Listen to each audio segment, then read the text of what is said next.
Hello everyone, welcome back to my channel again, Binita B Lifestyle आव नोंसोर बयखौबो आरो खेबसेबाव बरायबावबाय। So दिनै जोंहा नारजि आरो अमा जागोन।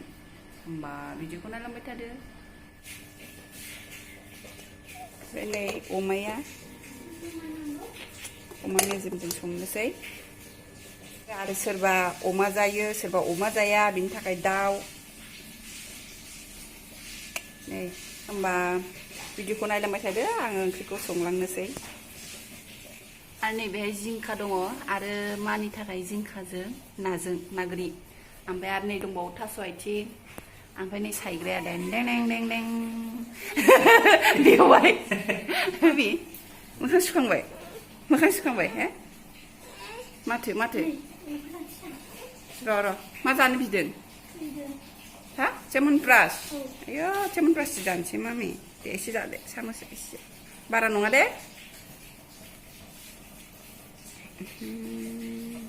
नायदो ग्लब गोदौबाय दैया एसे रानलांबायमोन ओंखायनो आं एसे दै होफिनदों दा बुरजाखा नै कुकारसे ओमफ्राय नै आंनाबो साया गोदौबाय सा लोंग्रोनोसै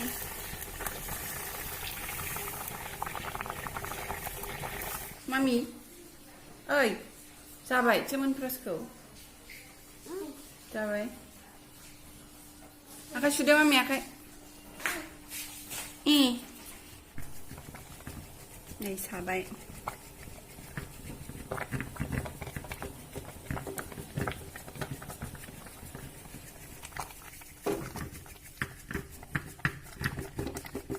boleh start sa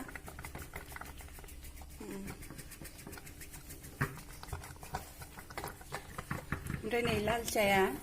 मा होयो जोंना हालदै हाइजें गलमरिस लं ओमफ्राय गुरबो होयो ओमफ्राय थुलसि बिदै होयो ओमफ्राय एखमबा थुलसि बिलाइखौबो होयो ओमफ्राय बयबो बिदिनो लोङो जोंना दामानि एसे कर'ना सोलिगासिनो दंथ' ओंखायनो इमिउनिटिखौ बुस्ट खालामनो थाखाय ओमफ्राय आंबो लोङो खिन्थु आं गाइखेर साहा लोङाबा थानो हाया ओंखायनो गाइखेर साहाखौनो लोङो ओमफ्राय बेखौबो गेजेर लोङो ओमफ्राय मानोबो होयो बेखौनो बेयाव नों सायो नों सानो मानो होनबा डिस्टार्ब खालामखो नों आंखौ आं सानसै दे नों थांदो दिदिजों गेलेदो दे माबे फन नांगौ र' होनसै दे खुगा मा दं बेखौलाय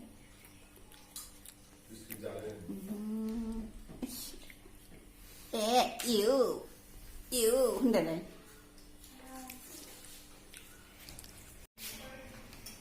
नै साराया दुंबाय थाव होनोसै आं अमा मेजेम दंखायोना बारा नांनाय नङा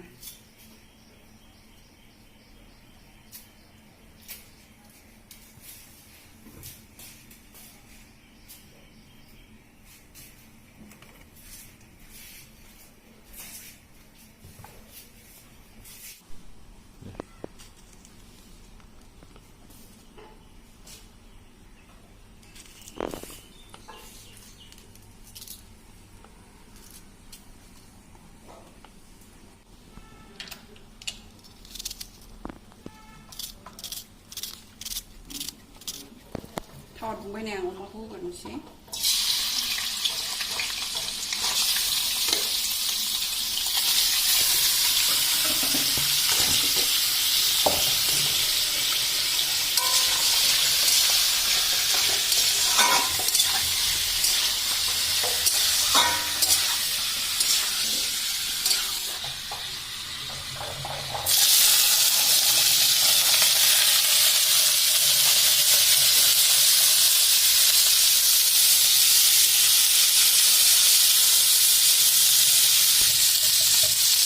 दाउबो होबाय आं फारसेथिं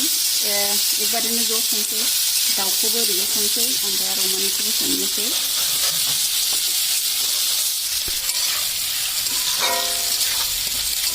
आङो पियासखौ दानो होथ'वाखै मानो होनबा अमाखौ एसे गलि होगोन नालाय पियासा खामलांगोन ओंखायनो अमाखौ एसे मोजाङै एवनानै लाग्रोनानैसो उनाव पियासखौ होगोन आं गेब्लेसिनबाय नै दा आङो संख्रि माबा हालदै संख्रिसो होलायलांबाय हालदै होग्रोसै संख्रिखौ नारजियावबो एसे होखादोंमोनलै थाल लानानै नङाबा जारला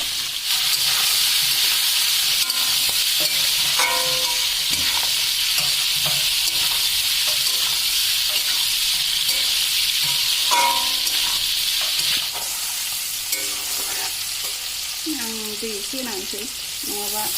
मोना मोनोब्ला मैगंखौ दा नै दै होखांबाय खोबनानै होनसां दैया रानग्रोथोंसै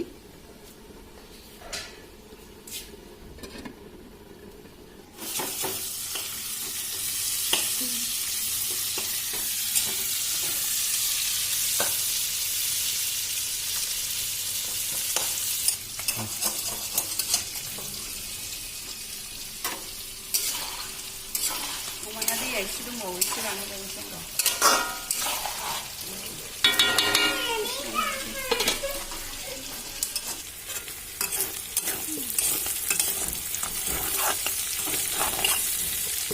पियासाबो खामहांबाय सामब्राम गुफुरखौ होनोसै आङो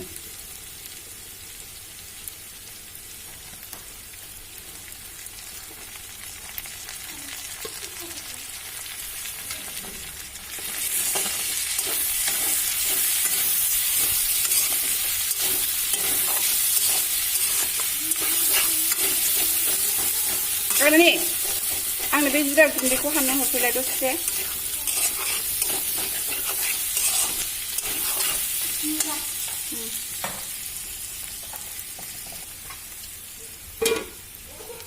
ओइ मामि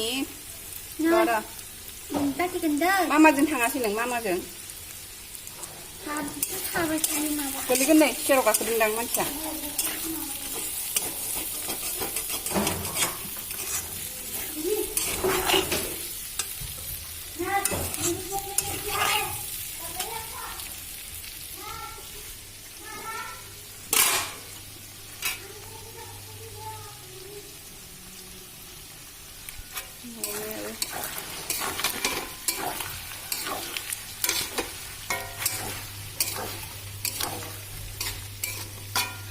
बानलुजों पियासजों होजासिगोन दा नै आं नारजिखौबो होनोसै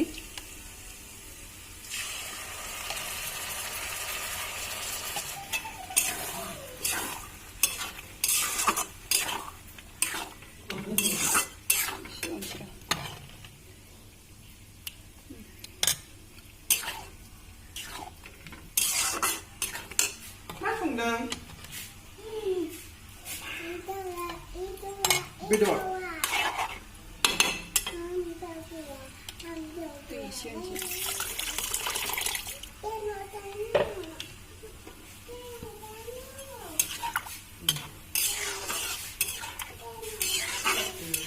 गोदौथोंसै बियो खोबना होनोसै जोंना गलिबाय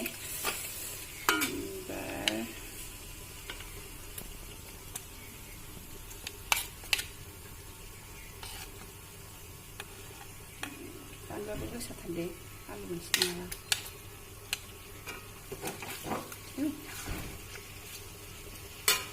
ओमफ्राय पियासा बे माबायावबो होगोन ना जिंखा ओंख्रियावबो आरो माखासे दोननोसै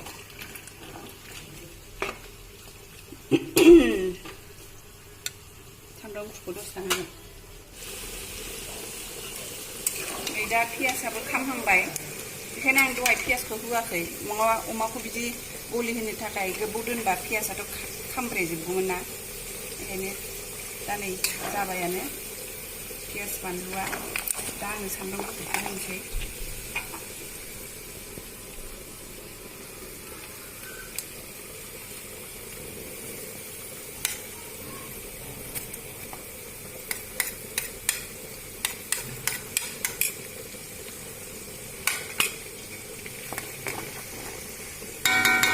बेखौ होखानोसै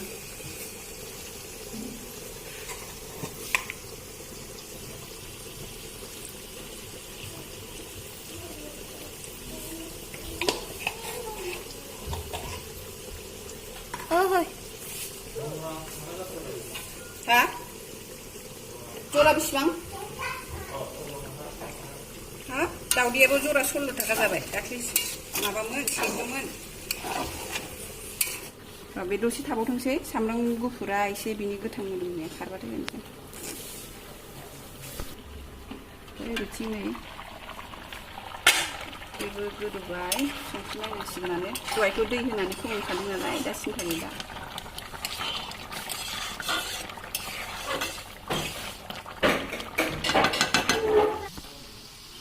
नारजिखौनोसै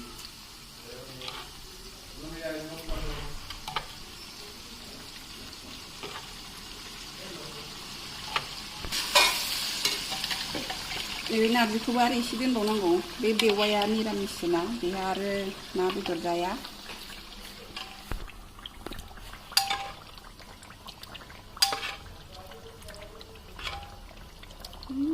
मेजेमा देन्जार नुखाबाय नै मेजेमा मिलौलायो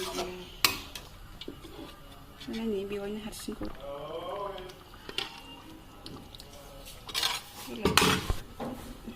दा नै बेखौ खोबना होनोसै गोदौथोंसै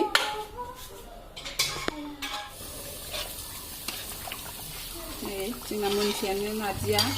दा गोथाव नुखाबाय नै साखिनोसै आंथ' अमा जाया नालाय आं साखिला आङो सैथिखौबो साखिनोसै बेदरबो नांगौ दसे मेजेम हरनि मोदोम संख्रि नायनानै खोन्थादो ओमफ्राय खांनोसै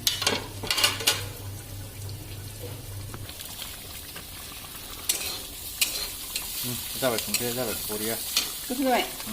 संनाय गोथाव नुखायो गोथावखागोन आरो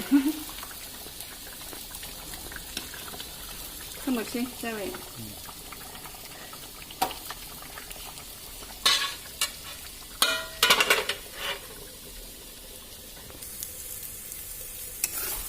ओमफ्राय जिंखायाबो बाथोननि थाखाय बे जिंखा जाबाथाय माइया जिंखा बाथोन